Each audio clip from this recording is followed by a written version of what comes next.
Hi guys, welcome back with me again in this channel. On today's video, I'm going to show you how you can create a glow effect for photos in a CapCut Mobile.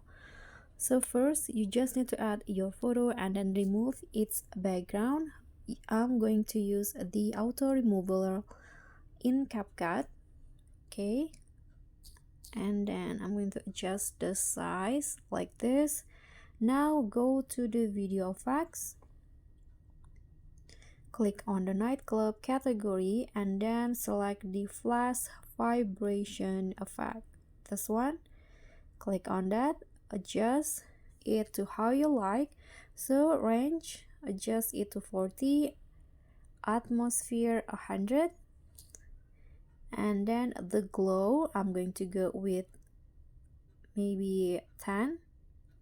Or you can adjust it how you like, and speed, I'm going to make it 0.